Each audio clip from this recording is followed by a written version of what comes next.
warahmatullahi wabarakatuh. Alhamdulillah wassalatu wassalam ala Rasulillah wa ala alihi wa sahbihi wa mawalah. Rabbi shrah li sadri wa yassir li amri wahlul 'uqdatam min lisani yafqahu qawli. Allahumma 'allimna ma yanfa'una wanfa'na bima 'allamtana wa zidna ilman. Amma ba'd. Sabahul khair. Sabahun nur. Kaifa halukum? Sami sehat Bapak Ibu-ibu? Alhamdulillah. Kita absen terlebih dahulu. Waalaikumsalam warahmatullahi wabarakatuh. Monggo Ibu. Monggo Pak. Pak Agus Santoso hadir. Bu Ambar Hadiati hadir. Bu Andi Endang hadir. Bu Astuti hadir. Alhamdulillah. Bu Bekti Rianti hadir. Bu Devi hadir. Bu Dwi Yuliarti hadir. Bu Eri Yuliani Putri hadir. Bu Erni Maijah hadir. Bu Eti Puji hadir. Bu Etika izin. Bu Handayani hadir. Pak Harsono hadir. Bu Heni Yuniarti hadir. Bu Hikmastuti izin, sakit? Izin nggih. Nggih. Bu Lis Ismiati hadirah. Pak Muntorik hadir. Bu Musinem hadir. Pak Muslih hadir. Pak Pujiarto hadir. Alhamdulillah. Bu Purbaningsih belum. Bu Rasmini hadirah. Bu Retni Astuti hadirah. Bu Rohani hadir. Bu Rosidah sakit? Syafa'allah syifaan ajil. Bu siapa ini?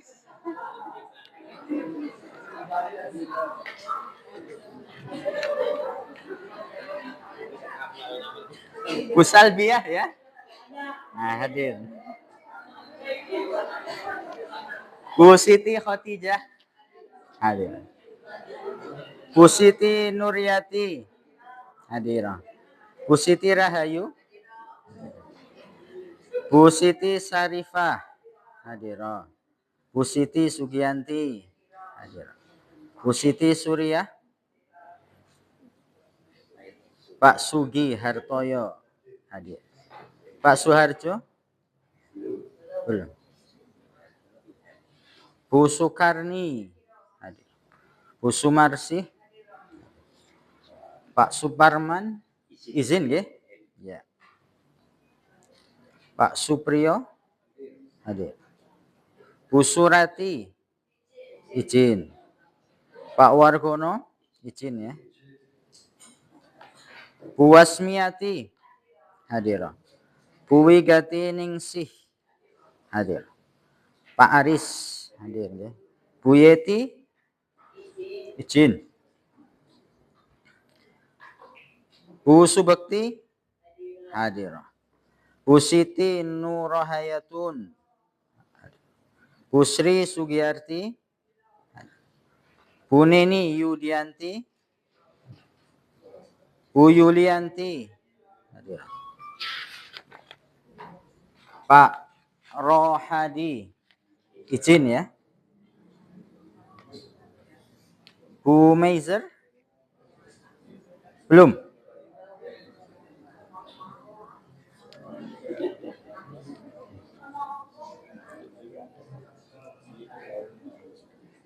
Sakit atau apa ini Bu Mei?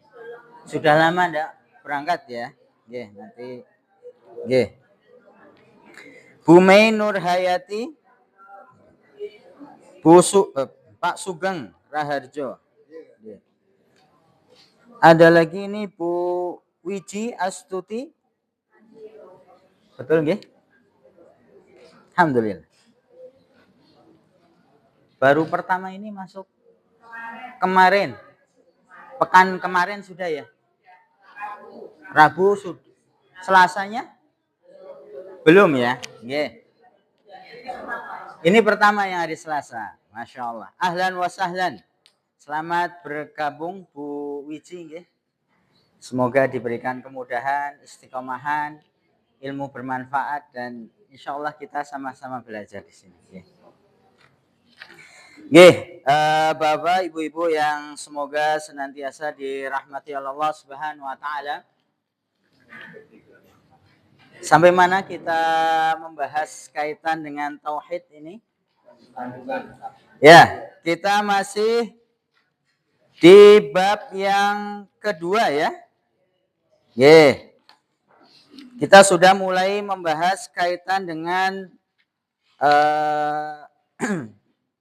kandungan bab. Betul ya, kandungan bab. Sudah, monggo.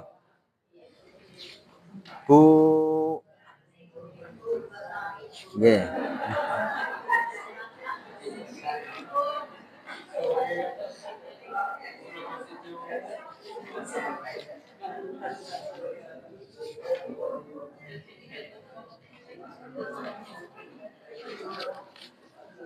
Absen berapa Bu tadi? Bu Sinten?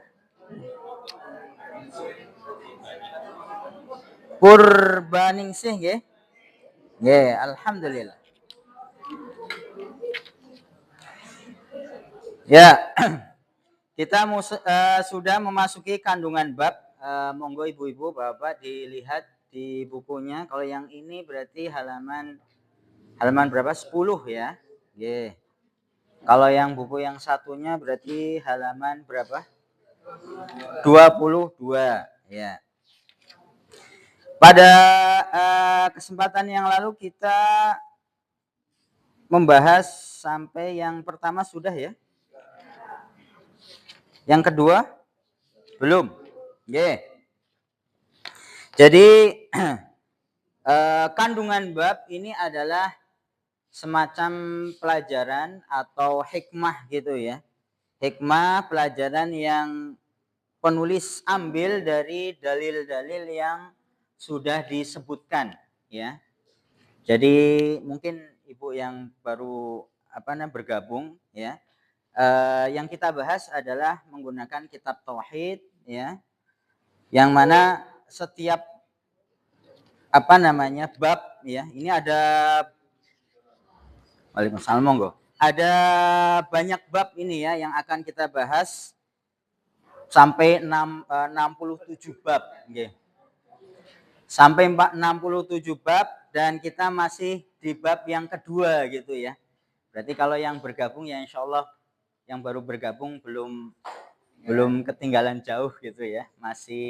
Kita masih membahas bab yang kedua karena memang kita juga membahasnya tidak yang cepat hanya membaca saja tidak, tetapi memang kita ya mencoba untuk mengambil pelajaran ya yang itu kita bisa pahami, kita resapi, hayati, kemudian ya kalau itu sesuatu yang berkaitan dengan keimanan, i'tiqad ya. I'tiqad itu artinya keyakinan, akidah, keimanan, maka itu betul-betul kita resapi, hayati, kita yakini gitu ya.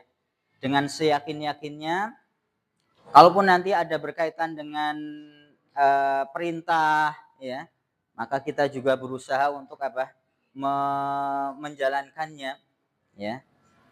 Karena seperti yang sudah kita bahas ya, kaitan dengan amal itu tidak hanya amal itu sesuatu yang nampak.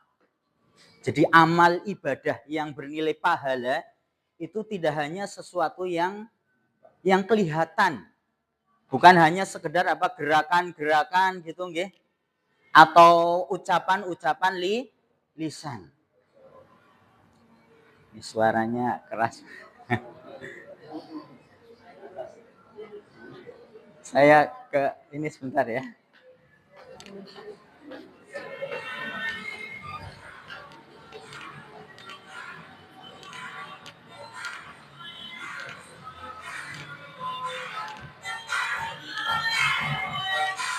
Mas, Mas, Mas,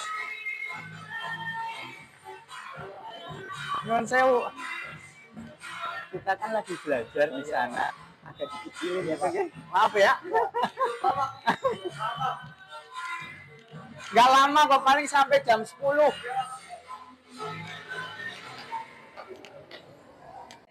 Jadi ya ini kal muqaddimah, seperti pengantar dulu gitu ya. Jadi memang yang namanya amal ibadah yang itu akan dibalasi oleh Allah Subhanahu wa taala itu tidak hanya sesuatu yang nampak, tidak hanya lisan, ucapan lisan ya, tidak hanya gerakan tubuh ya, tetapi juga sesuatu yang diyakini di dalam hati itu adalah juga termasuk amal ya.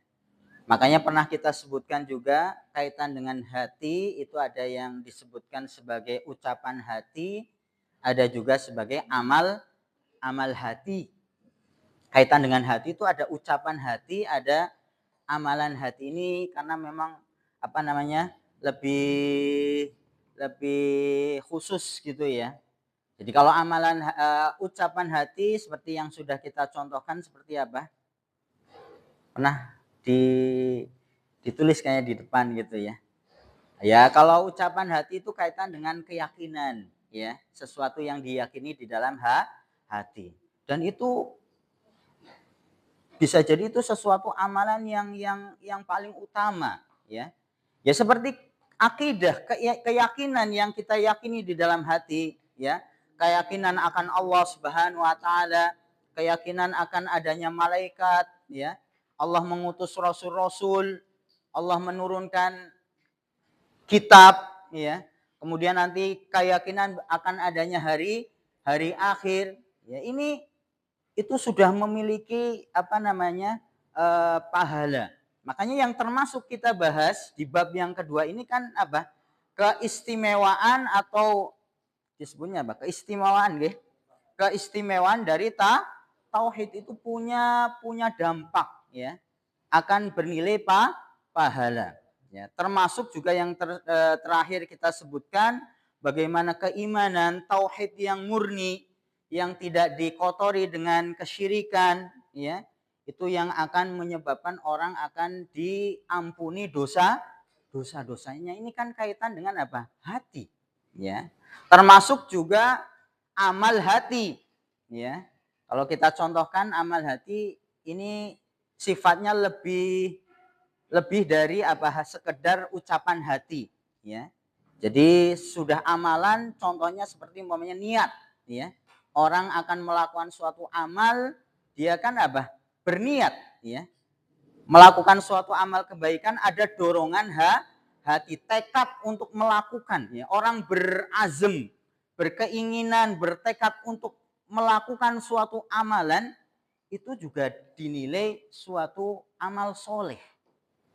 Bahkan yang namanya ibadah-ibadah yang sifatnya pernah kita sebutkan ya mahdzah ya, yang itu murni untuk pengagungan kepada Allah ya, seperti sholat itu kan murni disyariatkan untuk mengagungkan Allah Subhanahu wa taala, itu wajib ya disertai dengan niat, dan niatnya harus apa? Ikhlas. Jadi niat ikhlas itu kan ada di dalam hati ya.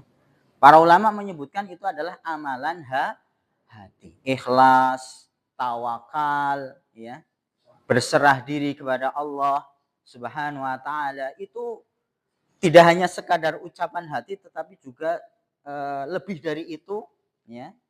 Maka disebutnya oleh para ulama tadi, itu adalah amalan hati. Dan itu apa namanya yang bisa jadi adalah lebih utama dari yang sekedar hanya sesuatu yang zahir. Kita tetap memperhatikan amal-amal yang nampak gitu ya. Ya sholat kita memperhatikan bagaimana gerakan sholat itu harus benar kan gitu nggih. Mengikuti contoh dari Nabi kan gitu. Harus didasari dengan juga apa? Tumakninah, tidak tergesa-gesa gitu ya. Sholat itu ya rukuknya, sujudnya, iktidalnya, ya, duduknya itu juga harus apa? Tumakninah, ya. Apa itu tumakninah? Ya, ya memperhatikan gitu ya. Gerakan itu tidak kemudian hanya sekedar rukuk cepat gitu ya. Itu berarti kurang tidak tumakninah, ya. Bahkan kalau itu terlalu cepat ya, ya bisa menjadikan sholatnya itu tidak diterima oleh Allah Subhanahu wa taala. Ya, apa namanya? Nanti disebutkan di dalam hadis Nabi menyebutkan tentang orang yang sholatnya itu buruk gitu ya, musius sholah ya. Bahkan Nabi memerintahkan untuk mengulangi gitu ya, karena sholatnya belum benar. Sampai kemudian Nabi mengatakan kalau ruku ya rukuklah dengan tumakninah gitu ya, alias tidak tergesa-gesa. Jadi sesuatu yang zahir itu juga penting, tetapi kita tidak juga melupakan sesuatu yang sifatnya batin, seperti tadi niat yang benar, termasuk di dalam menuntut ilmu. Nah, di kandungan bab kemarin kita menyebutkan ya, atau penulis menyebutkan di sini adalah kandungan yang pertama, luasnya napa? Karunia Allah Subhanahu wa taala, ya. Di sini disebutkan kalau di dalam bahasa Arabnya adalah si'atu fadlillah, ya. Menunjukkan atau membuktikan ya luasnya karunia atau keutamaan Allah Subhanahu wa taala, ya. Ini diambil dari mana? Ini diambil dari dalil yang sudah dibawakan oleh penulis, ya. Bagaimana orang yang apa namanya? Bersaksi ya bahwasanya tidak ada yang berhak disembah kecuali Allah, kemudian bersaksi bahwasanya Muhammad itu hamba dan utusan Allah, meyakini Nabi Isa itu bukan Tuhan gitu ya, tetapi Nabi Isa adalah ya manusia juga ya, abduhu wa rasuluh, hamba Allah dan utusan Allah. Kemudian meyakini surga adalah sesuatu yang benar, yang nyata gitu ya, termasuk juga neraka. Maka Allah menyebutkan adkhalahullahul jannata ala ma kana minal amal. Allah akan memasukkan orang tersebut ke dalam surga berdasarkan amal yang telah diperbuat, ya. Jadi ini ya, janji Allah, balasan dari Allah. Orang yang punya keyakinan yang benar tadi, di dalam hadis tadi disebutkan ini di halaman 8 ya yang sudah kita bahas, itu akan Allah memberikan balasan ya. Akan dimasukkan ke dalam surga. Ini kan menunjukkan rahmat Allah ya. Kasih sayang Allah, karunia Allah kepada orang-orang yang beriman, luas ya. Sangat luas kasih sayang Allah, karunia Allah kepada orang-orang yang beriman. Dan di dalam hadis yang lain itu ada tambahannya sebetulnya, ya. Disebutkan di dalam hadis yang lain itu sampai orang itu kemudian diberikan kesempatan oleh Allah tadi dengan meyakini keyakinan-keyakinan yang benar tadi, bersyahadat, berkaitan dengan Isa, berkaitan dengan Nabi Muhammad, berkaitan dengan surga dan neraka, ya. Maka Allah akan apa? Masukkan orang tersebut ya ke dalam surga dan dia bebas memilih dari pintu manapun yang ia kehendaki. Ini ditambahan di dalam hadis yang lain, ya. Makanya para ulama kemudian memaknai bagaimana Allah itu memiliki karunia yang begitu luas, ya. Memberikan balasan yang begitu besar kepada hambanya, orang yang beriman tadi, memasukkan ke dalam surga dan dia bebas memilih dari pintu manapun yang ia kehendaki. Ya. Dan mungkin pernah kita sampaikan gitu ya, atau kita tambahkan gitu ya, bahwasanya surga itu memiliki beberapa pintu ya. Surga memiliki beberapa pintu, begitu pula dengan neraka. Itu disebutkan oleh Nabi memiliki beberapa pintu. Kalau surga itu ada berapa pintu? 8 ya. Surga ya. Kita tidak apa-apa, kita sebutkan pintu-pintu surga ya. Pintu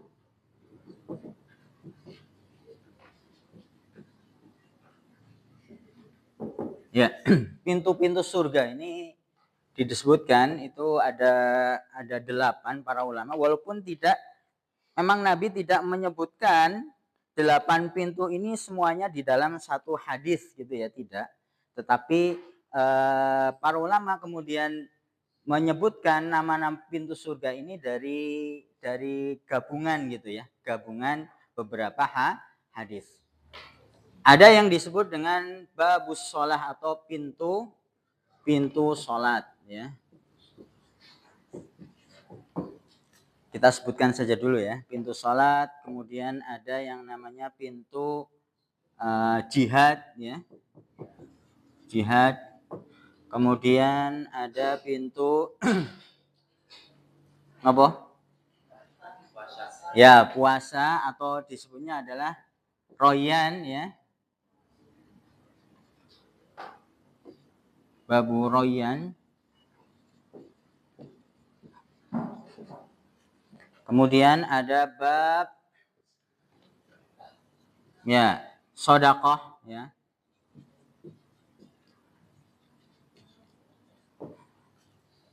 Satu, dua, tiga, 5. Ada bab ya, ini sebetulnya kenapa disebutkan seperti ini, supaya kita tadi lebih mengetahui begitu luasnya karunia Allah Subhanahu wa taala bagi orang-orang yang beriman. Dan ini lebih khusus gitu ya. Nanti ada orang-orang yang punya amalan khusus ya, atau dia memperhatikan tidak hanya sesuatu yang wajib tetapi ditambah dengan perkara-perkara yang sunnah ya. Ini ada sodakoh, kemudian nanti ada yang namanya bab birrul walidain ya, birrul walidain. Apa birrul walidain? Berbakti kepada orang tua, itu ada pintunya khusus ya. Kemudian yang keenam itu ada nanti bab orang yang bertawakal ya, orang-orang al-mutawakkilin ya, orang-orang yang bertawakal. Kemudian 7 apa? Orang-orang yang bertawakal ya. Nah, ini kalau yang 8 nanti ada yang terakhir disebutnya adalah bab taubah ya. Taubat ya. Pintu taubat ya. Ketujuh napa? Membaca Al-Qur'an? Ya. Termasuk membaca Al-Qur'an, atau disebutnya ini lebih luas adalah bab zikir. Zikir.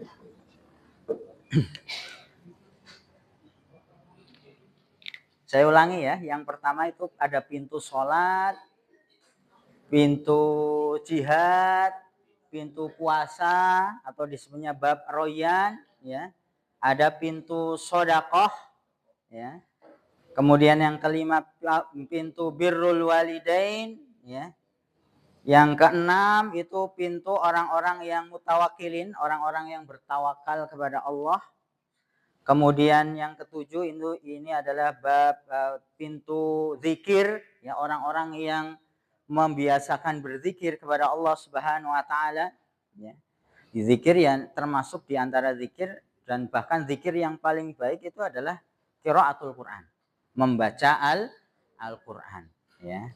Membaca Al-Quran kemudian dibarengi dengan membaca artinya ya, syukur nanti ditambah dengan tafsirnya, ya. Itu disebutnya adalah tadabbur, ya. Orang itu membaca tidak hanya sekedar membaca di lisan tetapi dihayati betul gitu ya, difahami maknanya. Dan yang kedelapan adalah bab taubat, pintu taubat, ya. Ini 8 pintu surga, ya, 8 pintu surga. Ya. Dan tadi kita sebutkan ini semuanya adalah menyebutkan atau menunjukkan bagaimana Allah itu memiliki apa? Kemuliaan atau karunia yang begitu besar, yang luas bagi hambanya, ya.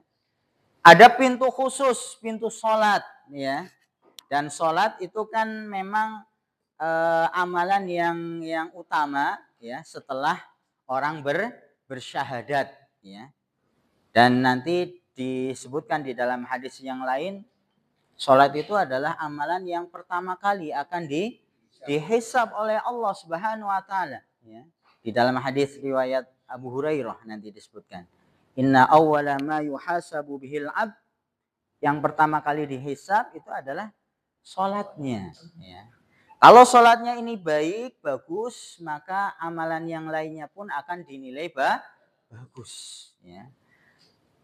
Tapi nanti disebutkan di dalam hadis tersebut, kalau kemudian sholat seseorang ini masih belum sempurna gitu ya, mungkin bolong-bolong dia melakukannya, baik di dalam pelaksanakannya dan seterusnya, maka akan dilihat dari apa?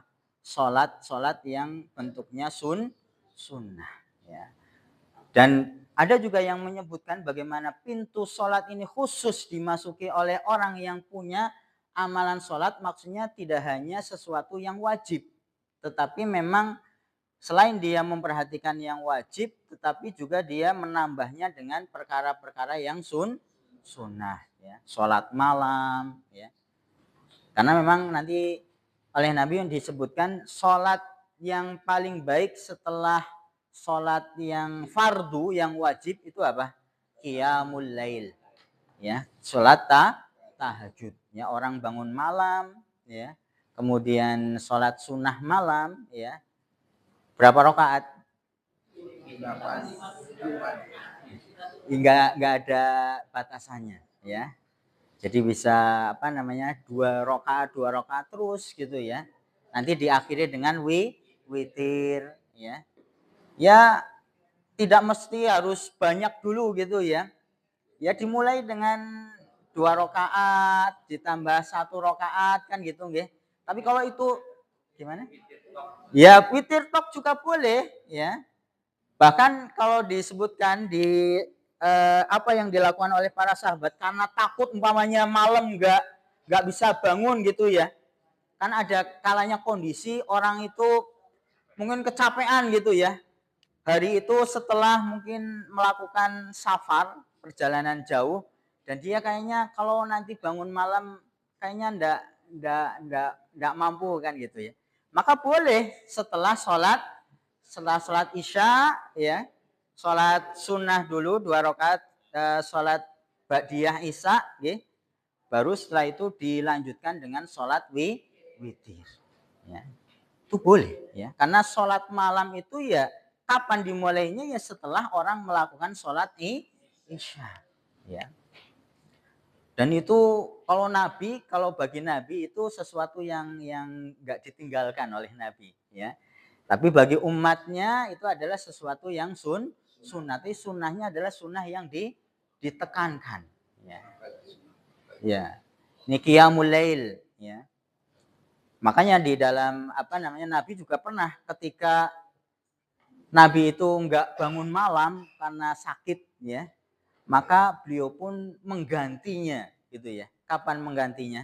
Di waktu duha. Ya. Jadi boleh mengkodok, istilahnya mengkodok itu mengganti sholat sunnah yang ditinggalkan di waktu yang lain yang dicontohkan oleh Nabi itu. Nabi tidak melakukan sholat malam karena suatu hal gitu ya, sakit atau yang lainnya, maka pernah Nabi kemudian menggantinya di waktu duha. Sampai Nabi itu sholatnya 12 rakaat, disebutkan di dalam dalilnya seperti itu. Ya, saking apa? Saking Nabi menjaganya gitu ya. Kelewat terus diganti.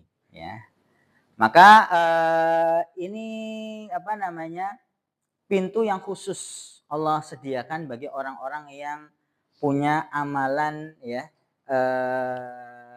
lebih gitu ya berkaitan dengan sholat ya. Selain sholat malam ada juga sholat-sholat yang lain, sholat duha ya, atau sholat sunnah rawatib ya. Nanti sholat yang lain, pokoknya sholat apa? Setelah wudhu. Ya, sholat wudhu. Nah, itu yang dipraktekkan oleh sahabat sinten Bilal bin Robah ya. Sampai Nabi mengatakan bunyi sandalmu itu sudah ada di surga ya. Jadi memang amalan-amalan sholat ini banyak macamnya, dan sholat itu memang adalah bentuk zikir juga ya, doa, orang berzikir, berdoa kepada Allah Subhanahu wa taala. Dan kalau yang bukan yang wajib, kalau yang bagi yang laki-laki itu kan berjamaah gitu ya, berjamaah di masjid itu keutamaannya ya. Kalau yang wanita ya yang utama itu dilakukan di rumah ya. Dan keumuman sholat sunnah selain sholat wajib itu memang afdolnya dilakukan di rumah ya. Termasuk yang laki-laki juga afdolnya kalau sholat sunnah itu di rumah. Kita apa namanya, kita ya sembunyikan gitu ya. Jadi ada amalan-amalan yang kita rahasiakan ya. Tujuannya apa? Supaya kita punya keistimewaan nanti ya, bisa masuk surga melalui pintu ini ya, pintu sholat ini ya. Atau juga pintu-pintu yang lainnya ya. Mungkin ada orang yang sholatnya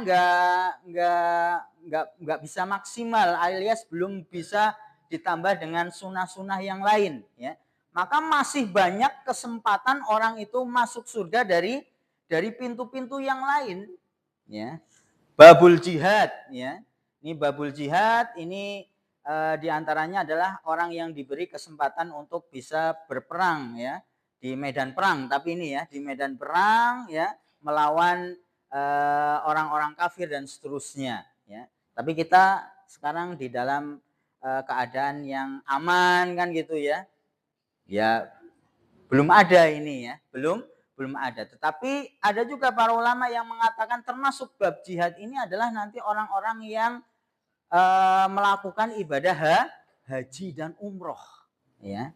Karena ini kan orang berhaji dan umroh itu kan tidak hanya sebatas harus fisiknya yang kuat gitu ya, tetapi juga butuh apa ya, semuanya ya, ya harta kan gitu ya, kemampuan istitoah ya.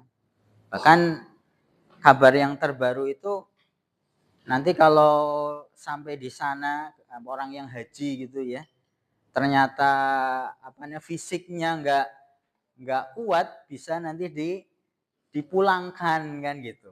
Nah, ini yang terakhir kemarin saya baca beritanya gitu ya. Jadi walaupun nanti sudah punya dapat kursi gitu ya, sampai ke sana tapi ternyata kondisi fisiknya tidak memungkinkan gitu, bisa jadi nanti dipulangkan ya. Ya menghindari apa? Di antaranya juga ya nanti ya meninggal kan gitu. Walaupun banyak itu kematian yang baik gitu ya, yang diinginkan kan gitu ya, meninggal dalam keadaan apa? Menjalankan ibadah haji. Tetapi memang itu diminimalisir gitu ya. Karena melihat juga yang namanya haji itu tadi kaitannya dengan istitoah, kemampuan fisik ya, kesehatan juga kan gitu. Jadi memang kita dituntut juga untuk menjadikan tubuh kita itu sehat kan gitu ya. Ya usahanya nopo? Ya olahraga kan gitu nggih. Terus apa lagi? Ya main. Ya. Ya makanan ini penting ya, makanan ya yang bergizi, olahraga yang rutin ya, yang hobinya renang ya renang, yang hobinya nopo? Selain renang nopo Bapak Ibu-ibu? Pingpong Mas. Tapi mungkin kalau yang berat-berat mungkin sudah enggak nggih. Seperti bulu tangkis mungkin ya sudah enggak ya. Lari juga enggak. Mungkin ya sekedar jalan-jalan tapi itu rutin ya. Ini nanti berkaitan dengan orang menjalankan ibadah pun dituntut memiliki apa? Kondisi yang prima, yang kuat ya. Ini bab jihad nggih. Kemudian nanti ada bab puasa, ini selain menunaikan puasa yang wajib, tentunya juga ada puasa-puasa yang sunnah ya.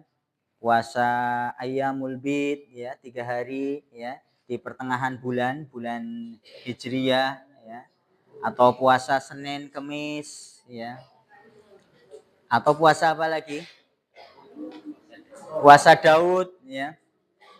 Ya ini kalau orang yang punya nopo istilahnya kan nggak semuanya orang itu ya senang puasa dalam artian nopo dia kuat gitu ya kalau untuk menahan lapar gitu ya, tapi kan ada juga yang nggak kuat gitu ya, mungkin dia hanya bisa melakukannya di waktu Ramadan gitu ya, karena kebanyakan orang puasa jadi dia juga ikut kuat puasanya gitu ya. Tetapi kalau di hari-hari selain bulan Ramadan bisa jadi dia nggak kuat ya untuk menahan godaan gitu ya, untuk tidak untuk berbuka gitu ya.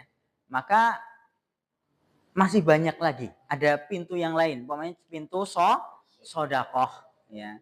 Nah sodakoh ini ya tadi selain yang wajib membayar zakat ya, baik zakat mal atau nanti zakat kalau mau lebaran itu ada zakat fitri ya, atau zakat fitrah ya. Dan ditambah dengan sodakoh yang lain yang bersifat sunnah. Ya kalau kita punya diberi oleh Allah Subhanahu wa taala kelapangan rizki, ini kesempatan, ada pintu khusus bagi orang yang gemar bersedekah ya. Ya tentunya tadi kembali apapun yang kita dapatkan dari kenikmatan termasuk juga harta itu adalah semuanya dari Allah ya. Makanya orang yang punya pikiran atau keyakinan tadi bahwasanya nikmat itu semuanya adalah pemberian dari Allah, maka ya Allah ketika memerintahkan untuk menginfakkan hartanya ya kita lawan yang namanya sifat apa? Kikir ya, bakhil ya. Karena memang Allah pun juga menyebutkan di dalam Al-Qur'an bagaimana orang itu begitu cintanya dengan harta ya. Wa tuhibbunal mala hubban jamma. Ini di dalam surat apa? Al-Fajr ya. Kalian itu manusia tuhibbunal mal, menyintai harta hubban jamma, dengan kecintaan yang sangat bahkan berlebihan kadang-kadang. Berlebihan itu maksudnya apa? Ya jadinya nggak mau, nggak ridho kalau harta itu kemudian diinfakkan kepada orang lain. Angel-angel golet gitu ya, kok dikasihkan kepada orang lain. Ini kan hasil jerih payah saya, ini kan hasil kepintaran saya dapat harta ya.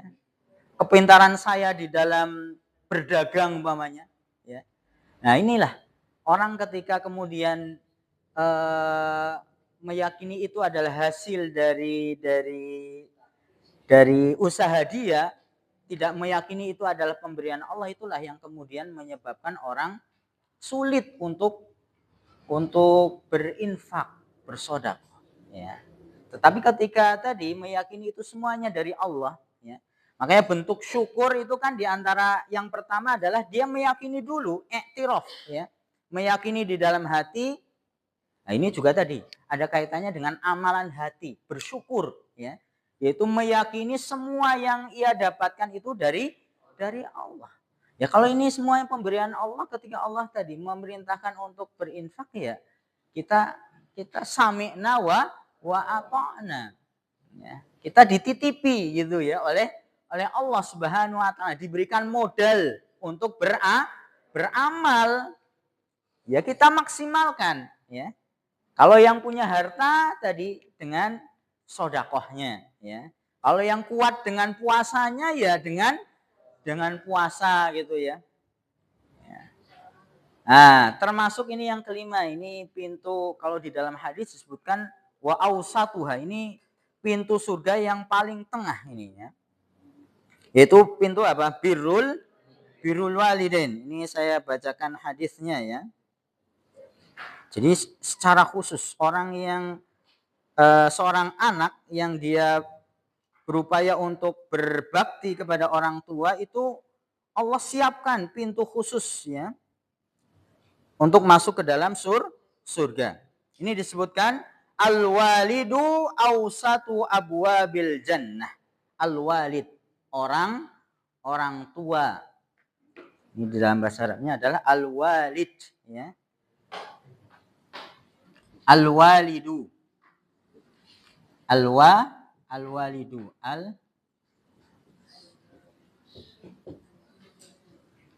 Al-walidu. Nah, kalau anak itu nggak pakai alif ya. Al-waladu ya.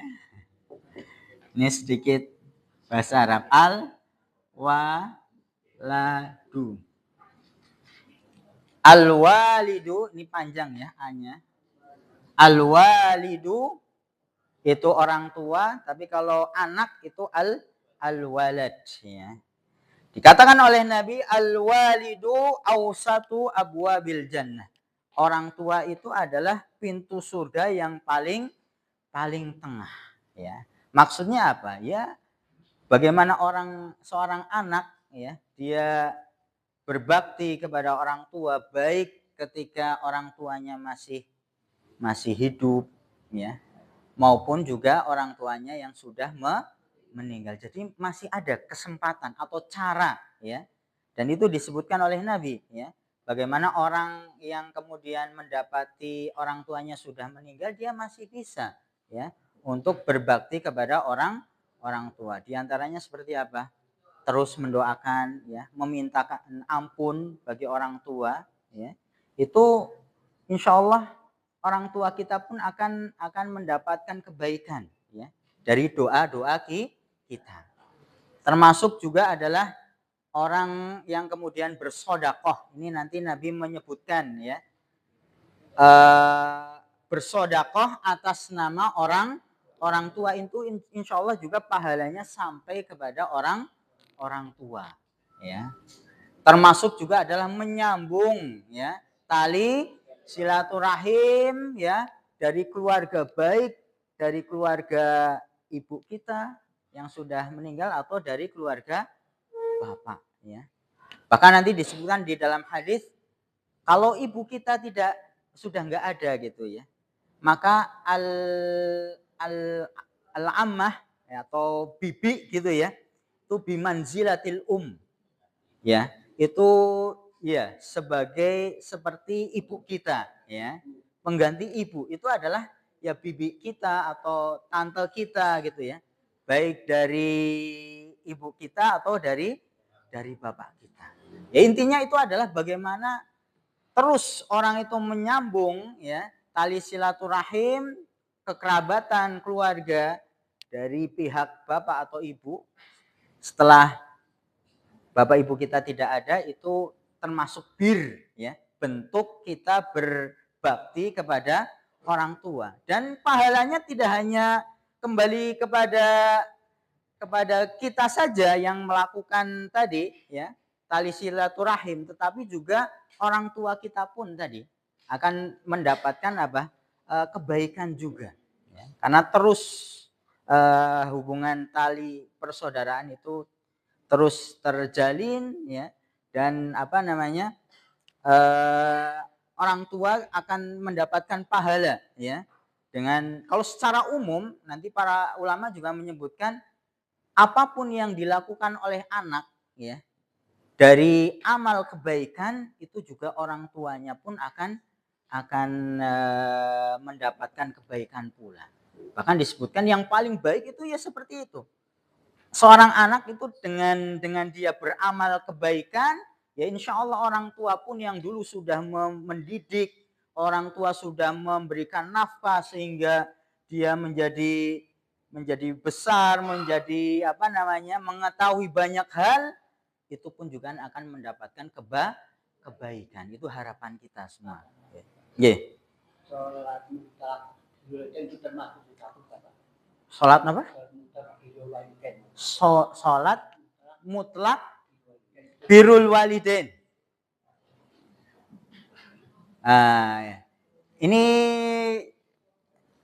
niatnya gimana Pak? Maksudnya sholat mutlak?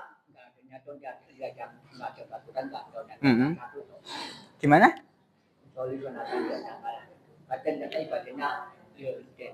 Enggak, ini maksudnya sholatnya itu ditujukan untuk orang tua atau untuk dia sendiri? Untuk yang niatnya sholat mutlak untuk orang tua. Jadi cuma sholat niat sunnah aja. Banyak untuk orang tua. Pahalanya untuk dikirim ke orang tua gitu maksudnya. Ya. Wallahu ta'ala bishawab. Ini ada pertanyaan ya Bapak Ibu-ibu, bagaimana dengan orang melakukan sholat mutlak. Sholat mutlak itu sholat yang sifatnya umum gitu ya. Enggak dengan momen tertentu, tetapi ini sholat yang umum gitu ya. Memang ada di dalam syariat kita yang disebut dengan sholat mutlak ya. Sholat mutlak itu ya kapanpun bisa dilakukan ya. Dan itu tidak berkaitan dengan waktu tertentu ya. Umpamanya setelah sholat isya, sebelum sholat isya gitu ya, itu kan sebelum azan, umpamanya orang kemudian pingin sholat 2 rakaat kan gitu ya. Pokoknya dia sholat 2 rakaat ya, tidak ada kekhususan tertentu, maka itu boleh kan gitu. Namun kalau kemudian dikaitkan dengan orang tua gitu ya, misalnya mengirim pahala sholat untuk orang tua, diniatkan khusus gitu ya, tadi betul ya, diniatkan khusus, maka wallahu ta'ala alam itu setahu saya tidak ada yang dikhususkan gitu ya. Jadi secara umum saja ya, seperti yang kita sebutkan tadi, seseorang anak dia melakukan amal kebaikan, ya insya Allah orang tuanya pun juga akan mendapatkan kebaikan tanpa harus diniatkan khusus. Karena kalau amal ibadah yang itu kemudian ada pengkhususannya, itu membutuhkan dalil. Dan wallahu ta'ala saya tidak mendapatkan gitu ya sholat khusus yang itu kemudian diniatkan untuk orang tua. Beda halnya dengan tadi yang kita sebutkan, bersodakoh tadi. Bersodakoh itu ada dalilnya ya. Jadi ada orang yang kemudian datang kepada Rasulullah SAW ya, dan mengatakan saya itu sudah pergi gitu ya, sudah safar, dan dulu ketika orang tua saya masih hidup ya, saya belum banyak berbakti kan gitu ya. Apakah ketika orang tua saya sudah meninggal itu saya bisa kemudian berinfak gitu ya dengan atas nama orang tua? Maka Nabi mengatakan iya ya. Jadi secara khusus Nabi menyebutkan orang yang bersodakoh atas nama orang tua itu pahalanya sampai ke orang tua, dan itu dalilnya ada ya. Walaupun saya belum membawakan gitu ya, tetapi ada dalilnya yang menyebutkan itu. Adapun amal-amal yang lain seperti sholat ya, itu memang tidak ada. Padahal sholat kan kalau dibandingkan dengan sodakoh tinggi mana? Sholat kan gitu. Berarti kan sebetulnya kalau itu adalah yang ada contohnya dari Nabi, pasti Nabi akan memerintahkannya kan gitu. Tetapi itu enggak ada. Nabi tidak pernah menyebutkan sholatlah kalian dan berikan niatkan ibadah sholat itu pahalanya untuk orang tua tidak ada. Ya. Jadi kalau sodakoh ini ada, tapi kalau sholat itu memang tidak ada hadisnya dan tidak ada para sahabat pun tidak melakukan itu. Ya. Padahal sholat itu kan ibadah yang sangat besar, sangat agung. Tetapi itu tidak kemudian dilakukan dengan kemudian diniatkan, dikirimkan pahalanya ya, kepada orang tua. Tetapi kalau sodakoh ini secara khusus Nabi mengatakan iya bisa. Bisa. Dan secara umum, ini nanti kalau lebih kepada umum lagi memang kalau doa jelas ya sampai. Tapi ada memang perkara-perkara yang itu para ulama berbeda pendapat. Ada yang pahala sampai, ada yang tidak. Contohnya adalah pahala membaca Al-Quran. Itu para ulama berbeda pendapat. Ada yang mengatakan orang yang membaca Al-Quran kemudian dihadiahkan gitu ya ke orang yang meninggal, itu ada yang mengatakan sampai, ada yang mengatakan tidak sampai.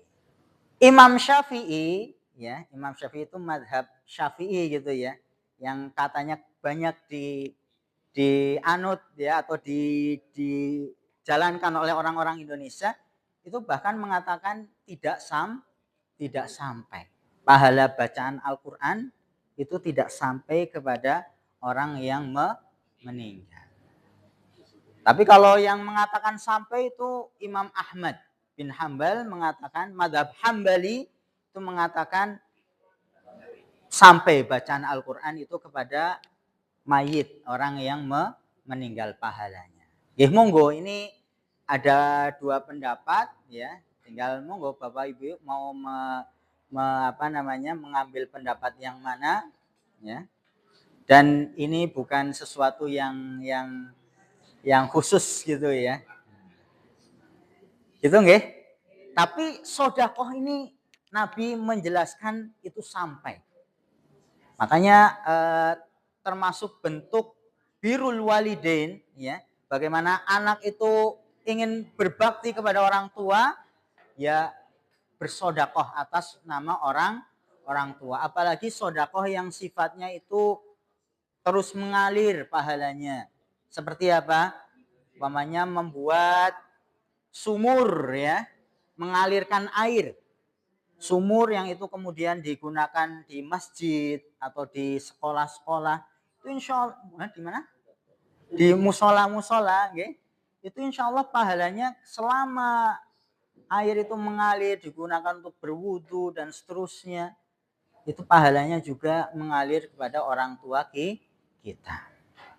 Atau dibangunkan madrasah ya, atau masjid ini untuk kedua orang tua saya.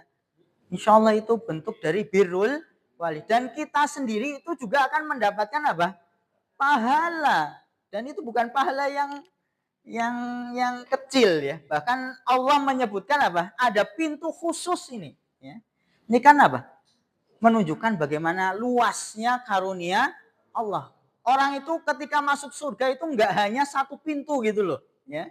Ada kesempatan yang begitu banyak orang itu masuk surga. Dan ini disebutkan ini para ulama amalan-amalan yang pokoknya gitu ya.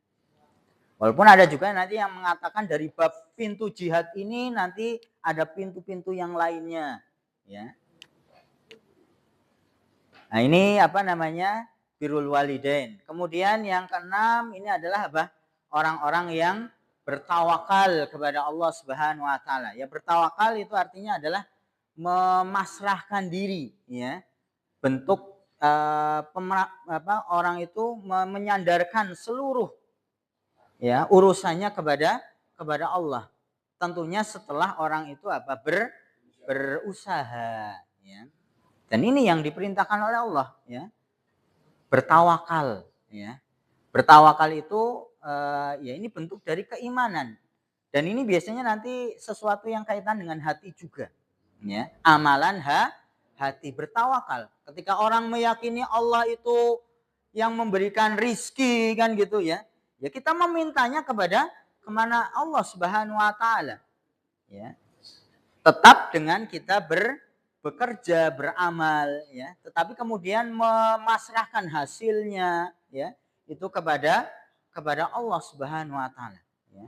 Dan semua kita dituntut ini menjadi orang-orang yang bertawakal, ya.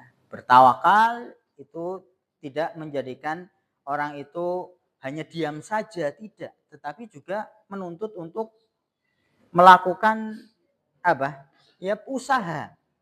Termasuk juga orang yang ingin masuk surga, ya. Itu tidak hanya kemudian ya Allah saya ingin surga tetapi diam saja tidak beramal, ya tidak, ya. Tapi orang yang ingin mengharapkan surga, masuk ke dalam surga, dia harus berjuang, ya. Dia harus apa? Berusaha, ya. Melawan hawa nafsunya, ya. Yaitu tadi di antara hawa nafsu yang nggak ingin beramal, males-malesan gitu ya. Tidak ingin berinfak dan seterusnya, ya. Tapi kemudian dilawan, ya. Dilawan, kemudian orang itu apa? Bersungguh-sungguh, ya. Bangun malam, ya. Sholat 5 waktu dengan memperhatikan apa? Waktu, ya. Tidak menunda-nunda, ya. Bergegas, ya. Ini kan butuh apa namanya? Perjuangan, ya.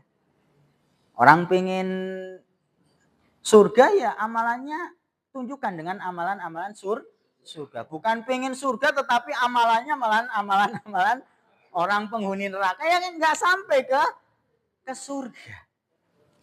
Karena Allah itu mentakdirkan segala sesuatu itu ada sebabnya. Ada sebab dan apa namanya? Ya sama tadi, orang ingin masuk surga ya ada sebab-sebab yang orang menjadikan masuk surga. Ya. Orang pengen sukses, ini urusan dunia saja kan ada sebabnya. Orang pengen kaya, punya duit banyak, dia harus apa? Usaha, bekerja kan gitu. Ya. Karena duit nggak langsung turun dari langit. Ya. Maka sama, orang yang menginginkan surga, menginginkan hidayah dari Allah, dia pun juga harus berusaha mencari hidayah, berusaha untuk melakukan amal-amal kebaikan yang dengan itu Allah akan memasukkan ke dalam surga. Ini pintu ke-6. Kemudian yang ke-7 ini pintu zikir. Nah, pintu zikir ya. Oh, ini sudah jam 10 ini. Pintu zikir ini sedikit ya ibu-ibu. Ini disebutkan kalau di dalam hadis ini ada seseorang yang menghantarkan anaknya kepada Nabi, kemudian Nabi SAW memberikan apa namanya, jadi menghantarkan anaknya untuk menjadi istilahnya membantu Nabi gitu ya. Nah, kemudian orang tersebut diberikan apa namanya kabar berupa ilmu dari Nabi, ala adulluka ala babin min abwabil jannah, maukah aku tunjukkan kepadamu salah satu pintu dari pintu-pintu surga? Ya orang tersebut ya jelas mengatakan mau kan gitu, ya. Diberitahu bagaimana orang itu masuk surga, ya. Maka dikatakan bala ya Rasulullah, iya wahai Rasulullah. Maka Nabi mengatakan la haula wala quwata illa billah. Ini bentuk zikir, ya. Zikir termasuk yang utama adalah mengucapkan kalimat, disebutnya apa? Mungkin pernah disebutkan kemarin. Ini sebutnya singkatannya adalah hauqalah. Pernah dengar Bapak Ibu-ibu istilah hauqalah? Bahasa Arabnya hauqalah. Hauqalatun. Hauqalah ini singkatan dari tadi. Orang mengucapkan la haula wala quwata illa billah. Tidak ada daya dan kekuatan kecuali milik Allah Subhanahu wa taala. Seperti umpamanya ada singkatan basmalah, hamdalah. Apalagi ila la ilaha illa itu adalah tahlil. Oh ya, istirja. Nah, ada lagi istilah nama istirja. Ini apa ucapan apa?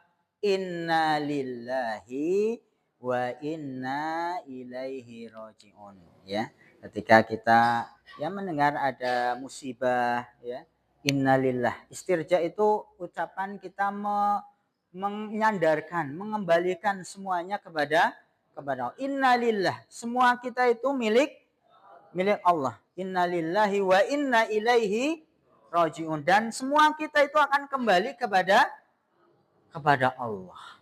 Ini ucapan orang yang beriman ketika ketimpa musibah ini. Dia mengucapkan zikir apa? Istirja, bukan malahan astaga. Atau umpamanya mengucapkan bahkan ucapan-ucapan kotor itu ya. Waliyadzubillah. Itu bukan ya ciri gitu ya, atau ya perlu dibiasakan. Orang kemudian ketika mendapatkan musibah ya mengucapkan tadi zikir ya. Yang diajarkan adalah istirja. Dan yang terakhir ini, dan zikir ini luas ya Bapak Ibu-ibu. Zikir selain tadi yang pernah kita sebutkan umpamanya 4 kalimat yang sangat disukai oleh Allah. Alhamdulillah, subhanallah, walhamdulillah, wala ilaha illallah, Allahu akbar ya. Ini empat kalimat ya yang itu sangat disukai oleh Allah Subhanahu wa taala. Termasuk yang ada dua kalimat yang itu memiliki timbangan berat ya. Subhanallah wa bihamdi subhanallahil azim. Ini zikir-zikir yang itu sering diucapkan oleh seorang hamba, itu ternyata juga punya keutamaan dan ada pintu khusus ya, orang yang membiasakan zikir. Jadi zikir walaupun itu ringan tetapi punya pahala yang besar. Ya, di sela-sela waktu kosong kita ya, atau sambil ya beraktivitas ya, itu bisa kita kemudian berzikir. Tapi yang jangan membahayakan gitu ya. Yang butuh konsentrasi ya kita konsentrasi ya. Terakhir adalah bab taubat ini ya. Bab taubat ini adalah pintu ya orang yang intinya adalah orang yang berbuat dosa, dia cepat-cepat untuk meminta ampun ya, beristighfar kepada Allah Subhanahu wa taala. Dan termasuk zikir yang diajarkan oleh Nabi adalah yang memperbanyak istighfar. Astagfirullah wa atubu ilaih, itu kan di dalam zikir pagi 100 kali, di sore hari juga 100 kali. Dan itu yang dicontohkan oleh Nabi SAW. Dan sekali lagi ada pintunya khusus ya, yang itu Allah siapkan bagi orang-orang yang banyak bertobat kepada Allah Subhanahu wa taala. Tinggal ya kita ya syukur-syukur ini semuanya bisa kita lakukan gitu nggih, menjadi fokus kita ya, kesempatan kita beramal di dunia ini. Dan ya kalau ada sesuatu yang mungkin itu menjadi andalan gitu ya, amal andalan kita, ya kita fokuskan ya. Mungkin puasanya atau sedekahnya dan seterusnya ya. Salatnya ya. Begitu nggih Bapak Ibu-ibu. Jadi masih di poin yang pertama, luasnya apa? Luasnya karunia Allah kepada orang-orang beriman, banyak jalan, banyak amalan yang menyebabkan orang masuk ke dalam surganya Allah Subhanahu wa taala. Tinggal kita mau milih yang mana.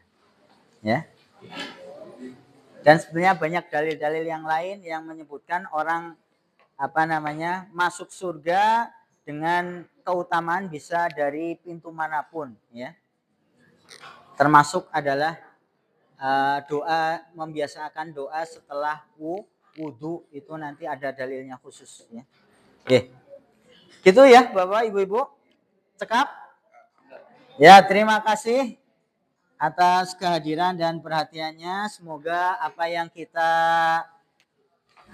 kaji ini bisa kita renungkan, kemudian ini menjadi target-target gitu ya.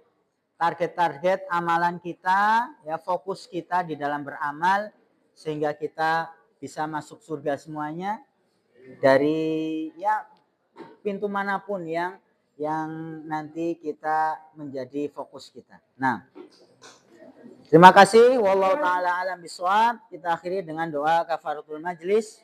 Subhanakallahumma bihamdika asyhadu an la ilaha illa anta astaghfiruka wa atubu ilaik. Assalamualaikum warahmatullahi wabarakatuh.